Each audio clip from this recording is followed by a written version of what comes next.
We're here at the Art Museum. We're kicking off the 2010 PA Hero Walk. This walk's going to be bigger and better than ever. We've got about 40 folks walking with us today. We have 8 injured service members and many more injured service members going to join in on the way. The word is getting out, and it's going to be a lot of help for these men and women who are injured. They're going to be able to meet up with some men and women who can relate to them and help them. We're going to be walking over 300 miles, and we're going to hopefully raise over $100,000 for the Wounded Warrior Project. Do one step for every one of my two.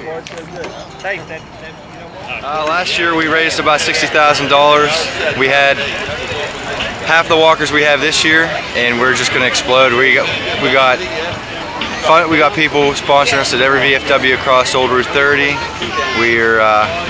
We got great weather for this event this year, and I think it's going to be twice as big as it was ever. There's a documentary on the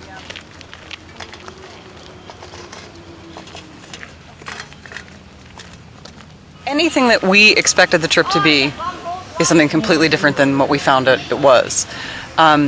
We all started to walk for very intensely personal reasons, but what you don't realize is how intensely personal everybody else's reasons really are.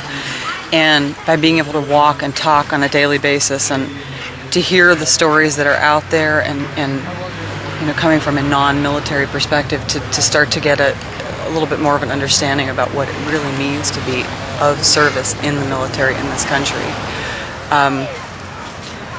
It's really been one of the most humbling and spectacular experiences of my life, and it's something that will forever change how I see what it means to be of service.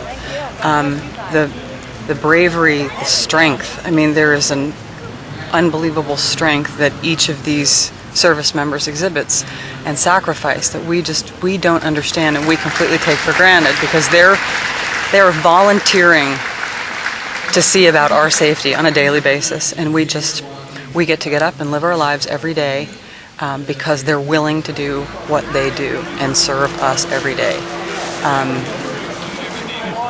Some of the most spectacular people you ever meet. We did that last year. They came through or this year in the spring, met with us, and we said we'd be glad to open the doors, give them a break, give them something to drink, refreshments, bathroom break, and we enjoy watching them walk through. So, what do you think about what they're doing? It's great. It's great. Great to see them guys stand up for the people who did stuff for us, the country especially. All right, let's let the police through. Hey, ha!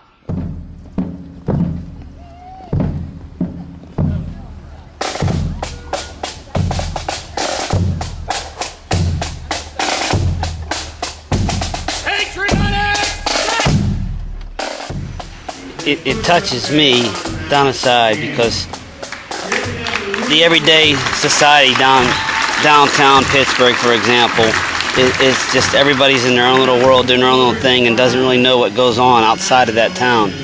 And then you get to these little towns at York, and these people don't even know you, and they got this huge banquet set up for you, and they're welcoming you, and they're telling you how much they appreciate what we did. And it really hits home. It brings tears to your eyes, because you know that there's people out there in the world that appreciate what we sacrificed over there.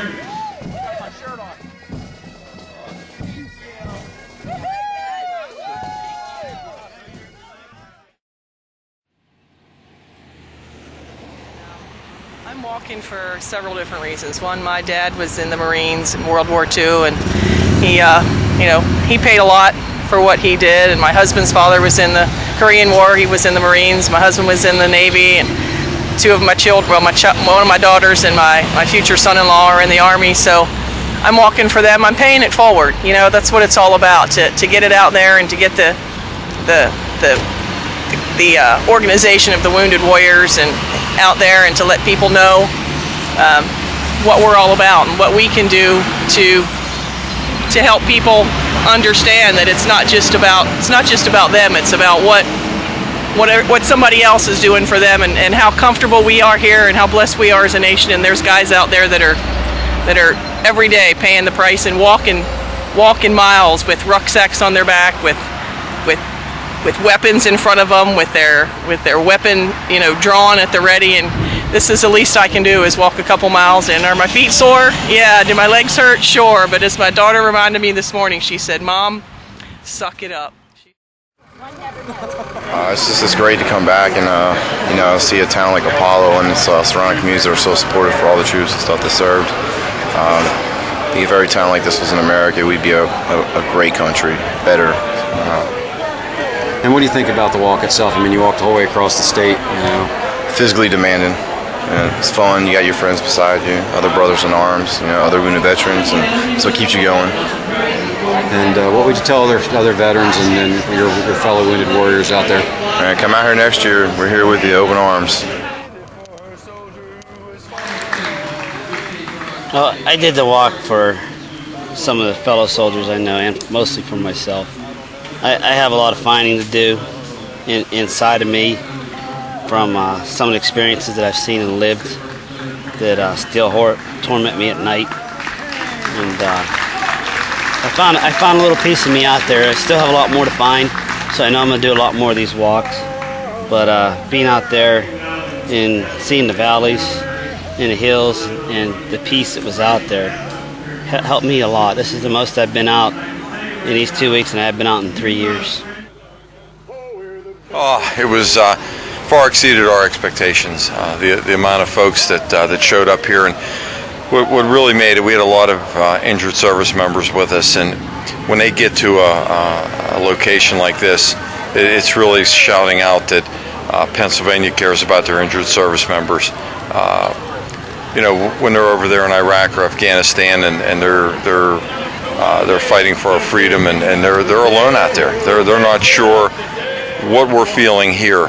But when you get to a location like this and see hundreds of people waving flags, supporting what they're doing, it makes it all worthwhile for them. It's the reason why they're out there.